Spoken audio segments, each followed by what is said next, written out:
we are masquerading this idea of, well, we're not able to be generous yet, but we will be one day. All we're doing is lying to ourselves that we haven't recognized that we struggle with the idea that we don't have enough. Hey everyone, welcome back to the Purpose-Filled Money Podcast. We're your hosts, Courtney and Caleb Sams. And if you haven't gone back and listened to the first few episodes, do so. They are foundational episodes that's going to kind of help set the stage for the rest of this conversation moving forward. We've looked at that there's a tension. It creates these gaps. The Bible is the bridge that we're going to use to cover those gaps. And so we're not going to hold faith and finances in both hands anymore. We're going to have a conversation of how to bring those two things together. And so today, what we're going to talk about are spiritual practices and what they're used for, why they're important, and for the purposes of our conversation, why generosity is one of them. So yeah, I'm going to kick it off with asking a question, Caleb, of why do we even have spiritual practices? Why are they an important part of our life? Yeah, I might be the only person here doing this, but I can't. I mentioned it earlier as we were walking through. I just hear this siren going off my head, and I got Allen Iverson sitting at a press conference table. Just go, we're talking about practice, not the game. Practice. There's probably nobody else listening. You don't even know what I'm talking about right now. I have no idea. One of the most famous press conferences of all time. And it's not even resonating with you. No, when you say you're the only person here, that's 100%. There might be. One of our other 7 listeners will know exactly what I'm talking about. Yeah. The only one is if Graham is listening. He might know. That's it. This is for you, Taft. Taft might know. I think so. So why are spiritual practices necessary? What are they for? What do they do? I find myself regularly when I'm interacting with clients equating finances to our own personal experiences with our interpersonal relationships, whether it be with spouses, family, parents, children. Whether it's our relationship and journey with our own personal health and fitness or dieting, and on our grander scale, I think we could find that same experience within our journey with our faith. I think we've said this on almost every episode so far, and maybe that's why these are fundamental. I think if you're here listening to us and you're interested in this conversation, and you're trying to figure out how to bridge the gap between faith and finances, and you are not one of our moms, the reason you may be here is because you have regularly found yourself in a state at loss of, how did I get here? That we go through these peaks and valleys and moments where everything's in alignment, and we are, whether it's with our money, we're budgeting well, and we're watching our spending, and we're saving the way we want to save, and we're giving how we'd like to give, and everything feels like it's moving in the right direction, and we're proud of that. And we've, for a period of time, we've put away the anxiety or the shame of our use of money. And then over time, something happens, or rather something doesn't happen. And we wake up a year later or 18 months later, and we go, it's been a couple months since I've made a payment on that credit card. And I don't know the last time I opened up my budgeting app or looked at our expenses or even figured out how much was coming in compared to how much was going out. And I talk to people all the time that regularly go, just a year ago I had this in savings, and now I've got this in debt. And I think in all those ways, whether it's our finances or if it's our relationships or our faith or our fitness and our goals and all those spaces, that the common lived human experience is this cyclical wandering through life of moments of focus and intention and purpose, and then moments of apathy or wandering or downright abandonment of those things. And I think the reason practice becomes important and why we're talking about practice is our job is not perfection. Our goal is not to do everything right every time.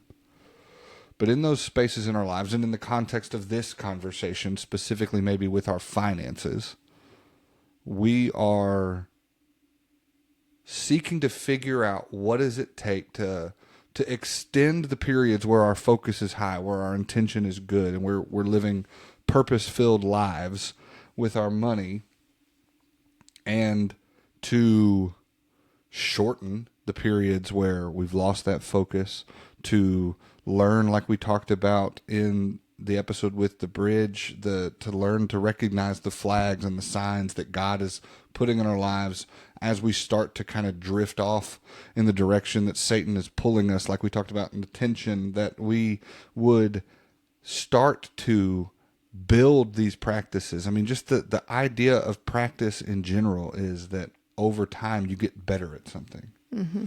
That you build on a certain set of skills, and you take those skills into the world with you, and then you kind of learn where you're at with those skills, and you go back to the lab and you practice some more, and you come out with some new skills, but they're built off of the previous set of skills. And so the goal being that we're, again, probably never achieving perfection, but that we're working out the muscle of what does it look like to master our finances for the purposes of the kingdom, instead of allowing the finances in our lives to be our master.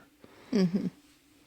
Yeah. And I think something that is just so neat, so encouraging, that I think is when, like, as we're learning about rabbi and disciple relationships, is we're not left to just kind of go like, okay, well, what do we do? Like, we have no idea. You call these things spiritual practices like prayer and reading, and we have no idea. And it's just like, no, we had the ultimate teacher. Jesus modeled everything for us that we could possibly do here on earth. And we do as he did. And then on top of that, you see it modeled where you have other disciples making disciples. And so you have these people that have probably gone a few steps ahead of you, just one step ahead of you, doing things as Jesus did to the best of their abilities. And that you're seeing that, like, I really think that you're doing things in light of what scripture say, and then you model after them. So it's this idea of, like, we're not left alone, and you're not left to try to kind of like figure it all out on your own. We're all practicing together, and we're all growing together. And I just think that's such a cool part of this community that God's created.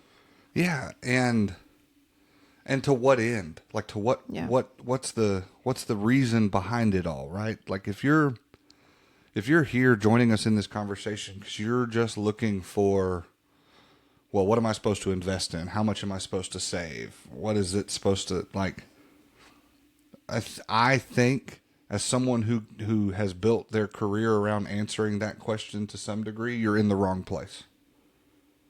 I think our ultimate motivation behind this conversation is we want to look more like our God. We want to look more like our King. We want to look more like our Creator.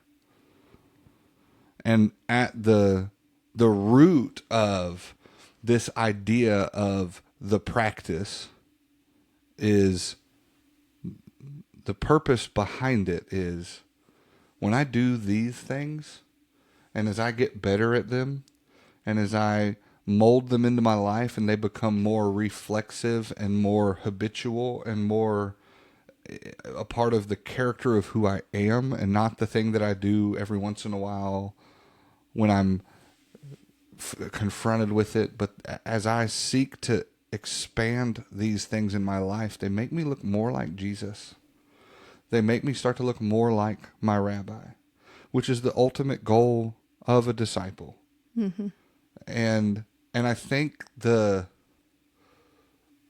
the the the point of this conversation, I think, is to maybe ask our listeners, have we ever considered that generosity is as much a spiritual practice as some things that might come easier to our mind of prayer and scripture reading and trying to spend time in isolation or in nature to serve, things that I think if we asked a poll, a room and said, what are some of the main spiritual practices that you do in your life? What's the game show with Steve Harvey? Yeah, Family Feud. Yeah, if we family feuded the spiritual practices. If we asked your 100 average everyday Christians, it would be prayer, reading. Yeah. Probably fasting, even though I don't think that people regularly do that. Yeah. They might say like solitude. Yeah. And one that it might not show up there, but I wish that we did more, would be Sabbath. Yeah. But anyway, sorry, that was a random side note. But it's likely that maybe generosity doesn't even make the list. Yeah. And I think it's interesting because I think Scripture points a different viewpoint on generosity, and I'm excited as we get to dive deeper into this conversation and spend some more time in the text in more focused ways in future podcasts to really dig into that. But I think something we could all agree on is that we serve a generous God. Yeah. Yeah. In something that just dawned on me. And I don't know, it would be interesting to kind of explore this light. But if generosity, which I think it is, like I do think that it is a spiritual practice, just like prayer, just like scripture reading, just like all of those things, that if that is a practice in your life, and that's kind of your, I call it like a North Star, a lot of your other financial stuff will fall in line around it. Like you cannot be generous without being stewardly. You cannot be generous without budgeting. You can't be generous without thinking about the future. You can't be generous without thinking about today. Yeah. Like I think it's a spiritual practice that Jesus modeled. It's one that God certainly modeled over and over again. Yeah. There's probably you not that that's the point of this podcast, but maybe it'll drive home the level of importance of this idea. You probably, if we tease that thought out more, you're not going to spend significant amounts of time in your day-to-day life in Scripture without intention and purpose and buffeting your schedule well and committing to, even when it's not easy or when you're tired. You're not going to have a consistent active prayer life without committing to an intentional purpose of, we're going to pray this way, this often. Like you're definitely in the handful of times we've attempted to Sabbath. You're not going to do that. They said that the Friday night before sundown was the busiest time in the entire city of Jerusalem, because you're not going to do that without some purpose behind it. Yeah. You try to set your life down for 12 hours, 24 hours. And I think maybe the overarching theme here with the idea of spiritual practices is you are not going to accidentally walk into this. Mm-hmm. You're not going to wake up tomorrow and be the type of generous person that you desire to be. Yeah. You're not going to wake up tomorrow and have any of these spiritual, at their extreme, you're not going to have any of these spiritual disciplines when they become that part of your character. Yeah. She's going to cut eyes at me because I said at the beginning, I said, let's not mix up spiritual disciplines and practices. Let's stick with the title of the episode of the practice. But maybe you practice to again, not perfection, but there's probably a point in our lives where our practice is paid off to some degree of, this is now a part of who I am, and I still have room to grow and get better, and I'll still maybe have some of my own cycles and peaks and valleys, but none of this is happening by accident. Yeah. And the thing that we had talked about this earlier in preparing for this episode, something that you had listened to probably on a random TikTok, something that I read somewhere, is just this idea If you're wondering how we both interact with media. Yeah, you read the subtitles. What am I trying to say? What was it? Well, if it's the TikTok I'm thinking of that I showed you a couple years ago, it was this guy, I think he was preaching, talking about generosity, talking about how the most generous person he knows is also the wealthiest person that he knows. Mm-hmm.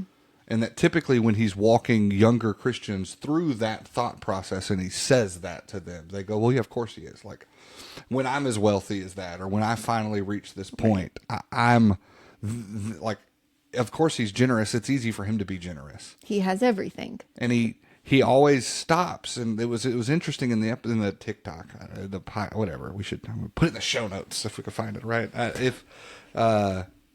That he goes, you wouldn't want this guy's life. Like, he, at every moment in time that I've known him, and he said something like for the last 15 or 20 years, whatever, he's had no less than at least 8 different people living in his house that are not blood relatives of him, that he's letting, different organizations come to his property and use it for free to advance their mission and raise funds, whatever. Like, I don't know the guy. It's a TikTok I saw. But then he changed the tone of the conversation back to the audience, who in this moment was me. And he goes, if you're not generous with the life that you have now, if you're not generous with your 2-bedroom apartment, mm-hmm. if you're not generous with your 15-year-old car, if you're not generous with your life that you have now, you're not going to be generous then. Yeah. Yeah. And that led me to the thought of, this is something that if it's not with generosity, it might be with something else. But I think that a lot of times people might say, well, I'll be generous when? Like, yeah. I'll be generous when I have, like, when I get my next raise, or when I get this next job, whenever I get my next house, whenever I get. And it's always an outward, we're guilty of this. Yeah. We do this.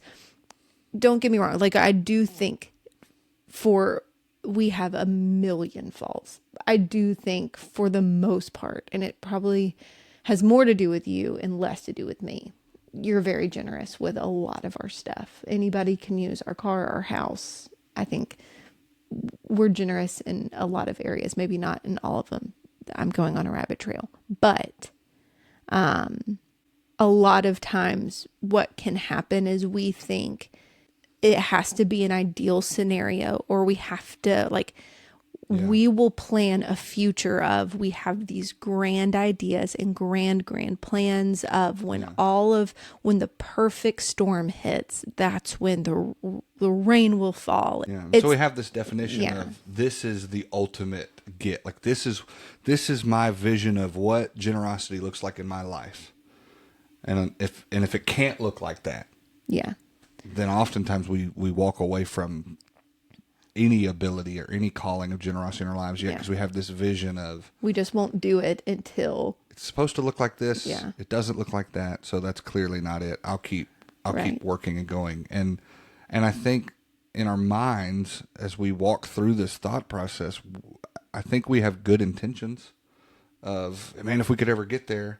But I think the problem with the idea of practice is I'm skipping practice. Mm-hmm. I'm not showing up on leg day. I'm not doing the heavy lifting. Mm-hmm. That I'm trying to create a life where I go, just you wait, Satan. 20 years from now, when I get to where I'm going, Yeah, watch out. I'm going to start doing some stuff in the kingdom. Mm-hmm. And the whole time Satan's going, when you get over there, you're not going to have a clue how to do it. Yeah. You're not going to have an idea of what it even looks like. You have none of those muscles built up. And the reality of what we're actually doing in that moment is we are masquerading this idea of, well, we're not able to be generous yet, but we will be one day.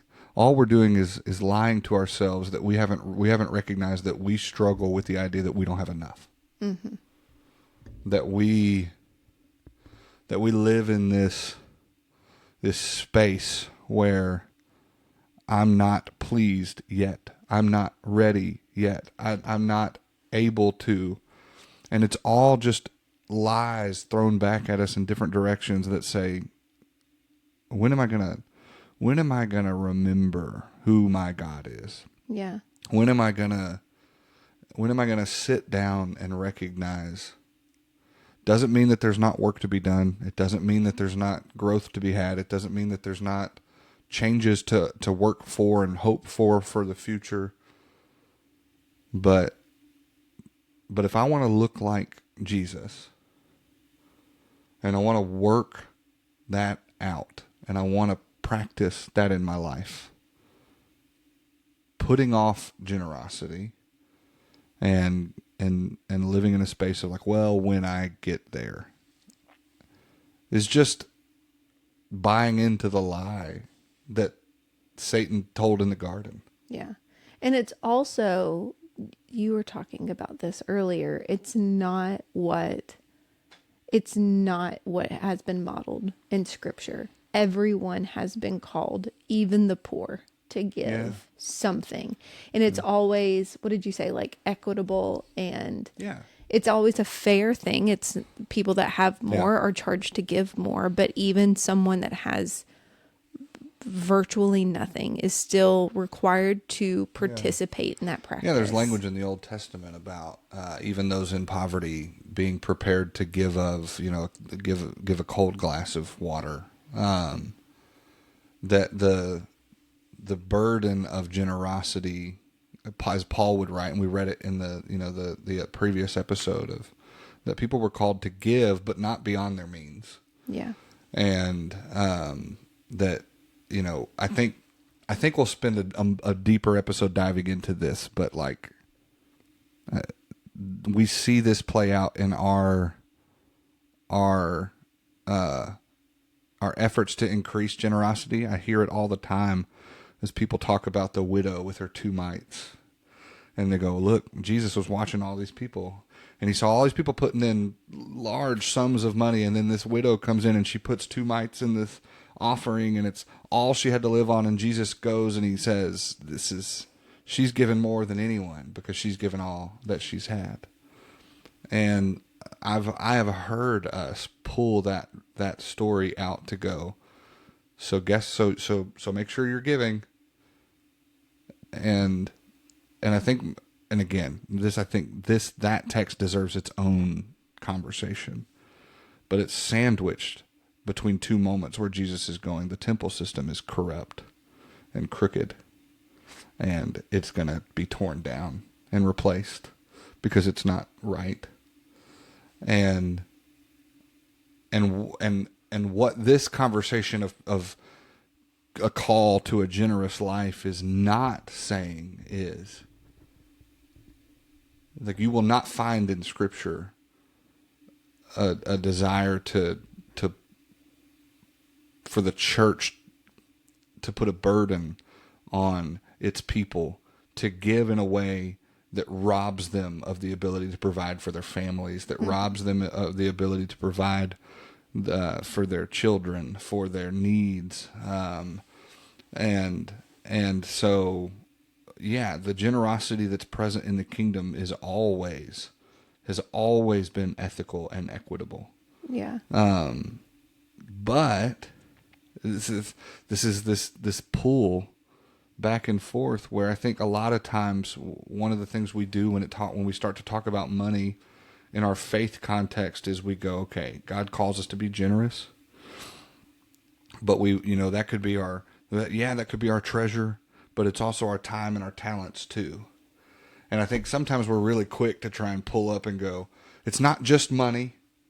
It's also our ability to do things and to show up and to serve and to give of our time and to give of our energy and of our passion and of our skills, and all of that's true. But Scripture's abundantly clear. It's about your money too. Yeah. That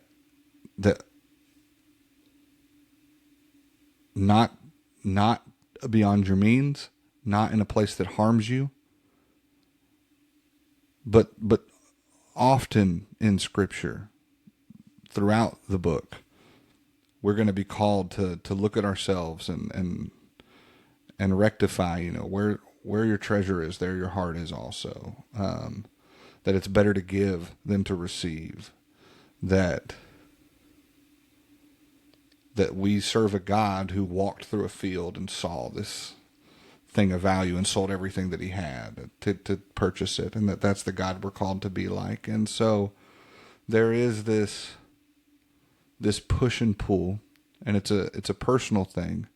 But I think the biggest challenge in that process would be to not allow ourselves to fall into the trap of sometimes glossing it over and going, it's about this stuff too, and it's not just about that. And it's like, that's true, but it's about our money too. Yeah. Yeah. So I guess in summary of this, generosity is, it's a practice that you're modeling after Jesus and after God. Yeah. And it's one that everyone can participate in. It's an equal opportunity of the practice. Just anybody can do it. You could potentially go bolder and say, not only can anyone do it, if you are here listening to this podcast with us and you are in your life saying, well, I want to look more like Jesus, and you are not practicing generosity, then you do not look like Jesus. Yeah. And that's okay. Like the realization of that is not a death sentence, but you're missing a part of the character of God. Mm-hmm. And the beautiful thing about practice is, and this is, I think, an important piece to this, is the expectation is not for you tomorrow to wake up and be the best giver at your church. The expectation is not for you to wake up and throw everything. It's practice. If I've never worked out a day in my life and I walk into the gym, I'm not about to squat 500 pounds. Mm-hmm. I mean, I might, but okay. And so, like anything, work through a plan. Figure out the next step. Take small steps in the right direction.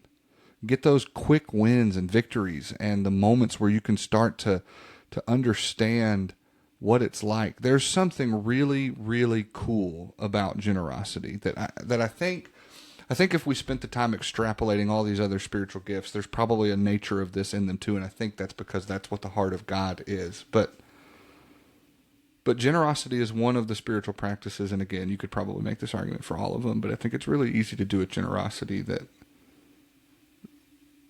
the truth of it's better to give than receive. The joy that generosity creates.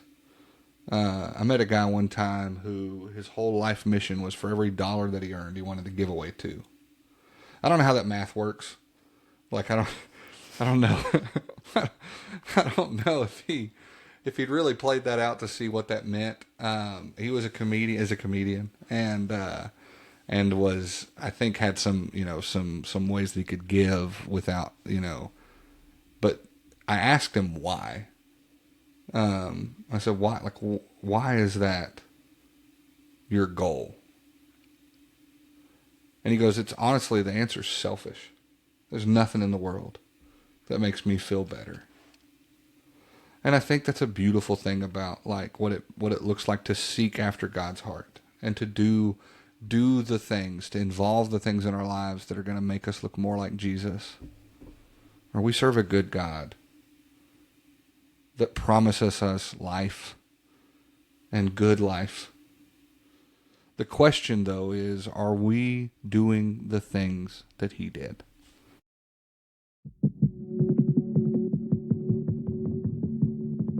Hey everyone, this is Courtney. I just wanted to pop in here real quick and just let you know that in addition to working with households on finances, we also work with churches and congregations and offer stuff like seminars on topics like generosity, aging parents, and we'll work with parents on teaching kids about generosity and stuff like that. So if you're interested and if you want to talk more or learn more about what we do, our contact information will be in the show notes and you can reach out if you like. Enjoy the rest of the podcast.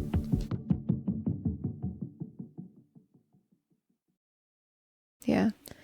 And so something that we came across over this summer, we had some college kids over for Bible studies. And so we went through this book called Practicing the Way. And Caleb's going to grab it and I've only got like 15 of them sitting over here on the bookshelf next to me. yeah. So, so that book just talks about the essence of the book is learn what Jesus did, do what he did. And they have a section in that book on generosity. Yeah. And like any book, you're going to have to take, you go into it with discernment. There's Sure. going to be some Yes. stuff you interact with, you do or don't agree with. The author is not an inspired biblical author. And so he's a man. He's a good guy. Yes, he's a good guy. He's a man, but he's a human. And so who knows? Yeah. Whatever. Yeah. The point of that is it's a great book and it's a really good read and it comes with some supplemental stuff. And so if this is something that you're very interested in, what they have in the supplements is kind of this like 4 to 6 week, very intentional. They're all 4. It's 4 weeks. So it's made up of that whole study. You've got it's Practicing the Way there's an 8-week study on the overall practice, but then they've broken each individual practice down into 4-week studies. So it's a really cool resource for sure. So they have one specifically built for generosity. I think that's an excellent resource. I think there's a number of books that we've interacted with or have seen that we'll put in the show notes. Just to rattle a few off, there's so many, but Randy Alcorn's done a ton of work in this space about managing God's money and the grace of giving and the treasure principle these are all books by him. A book that we're reading and working on that we listened to a podcast not too long ago called God and Money has proven to be a pretty good book. There's a bigger book that they worked off of that Courtney's reading, which is what was it called? So you're telling me I don't have to tithe, or I don't remember exactly what it was called, but it was a thesis paper that's a little heady. Yeah. Joy Giving by Cameron Doolittle, the More of Less by Joshua Becker. So we'll include some other resources that can help you maybe alongside this conversation if you're looking for what does it even look like to practice generosity. And I think we plan on, as we get beyond these fundamental episodes, to break into some of the next sessions, seasons, whatever they're called, with doing some deeper dives into some of these fundamentals alongside some other topics. And I think the practice of generosity is going to be one that we're going to come back to a lot. But we thought it would make for a good kind of ending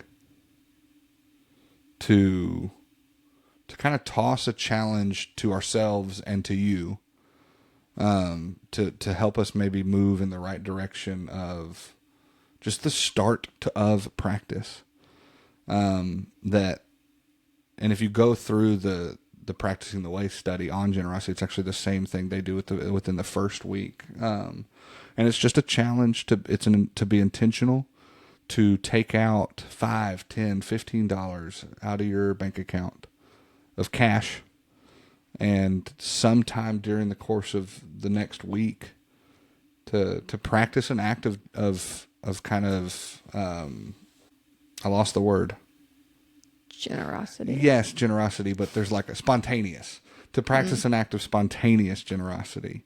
So at some point during this week, whether it's buying the meal of the car behind you or handing it to someone that you know maybe needs it more or something. And again, the expectation here is not that you wake up and you're writing a check the size of your mortgage to hand it over to somebody else. That we know that we want to look more like Jesus, and we want to take steps in that direction. But it'd be really cool to know that all of us together are committing to that practice. Yeah. Yeah. And then the alternate, like if you look in your bank account and you're just like, I've got nothing. This is not something I can participate in. The alternate to that, because again, like we said, everybody can be generous. It's not just, it's not for a specific class of people. Yeah. Is finding something inside of your home and giving it away to someone that you know could use it or needs it more, or selling it and then giving that money. And so you can participate whether you look in your bank account and you have $5 to give, and you can participate if you look in your bank account and you know there's not going to be anything there that you can pull out. So, yeah, that's our challenge for this week. So it's something that we are going to do, and something that we invite you into as well. And then something that I really liked that I think we did last episode is we're calling this a conversation. And so something that we can discuss in a small group with a trusted individual, with your partner, with whoever you want to discuss this with and continue the conversation with, do you have a good discussion question that you want to do? I think it'd be something along the lines of like, do you have an intentional, active plan that leads to generosity in your life? What does it look like? I'm struck by, I think, one of the biggest disservices we've done in church. And I think it's all a part of this kind of this underground darkness movement that we talked about in the first episode, that Satan's been really calculated and intentional, that we do not talk about this stuff. And I think we've held on to a misinterpretation of don't let your right hand know what your left hand is doing. In that same conversation, Jesus says, let others see your good deeds so that they would glorify your Father in heaven. So I think if we took the don't let your right hand know what your left hand is doing to mean be so secretive that you're confusing yourself, I think it would explain a lot of the reason why we have houses and churches and places filled with a lack of understanding of the generosity of God. A cool story I heard a couple days ago was between two friends at a church, and one friend called the other friend up and he goes, "How much are you, like, do you tithe?" And he goes, "Well, yeah." He goes, "How much?" He goes, "I'm not going to answer that question. That's private." He goes, "Oh, come on. We do the same thing. And I know that you're at about the same level in your career as I am. So I know how much I make, and we give 50%. And what I'm not saying on this podcast is that you have to give 50%. I'm not saying that if we follow this journey of what does it look like to fall into the practice of biblical generosity, that we might not come face to face with the understanding that it's more than we think it is. But the thing that I took from that initially was, what a beautiful conversation that dude was not expecting to have when he answered the phone. And so maybe that feels awkward to ask someone, or to have someone ask you, what's your plan? What are you doing to give intentionally? But we want to look more like Jesus. And I think to do that together, to show each other how, to encourage each other forward. Yeah. Going all the way back to kind of the first statements that we had is that God gave us a community to begin with for this, to spur on good works and to encourage each other and to be disciples of each other whenever someone has a trait of Jesus that we want to model. Yeah. So thanks for joining us. Yeah. Come back next week. We're getting into the system, where we're going to talk a little bit about how our thoughts and our beliefs impact our behavior, which then in turn impacts others around us. And I think coming off of this conversation, it's going to be in a really good spot to kind of figure out what about the system's currently broken. I think for too long we have tried to follow the ways of the world with money and stamp a Christian lifestyle on it. And I think what Jesus is telling us is it looks totally different than that. So join us next week. All right. We'll see y'all then. Bye.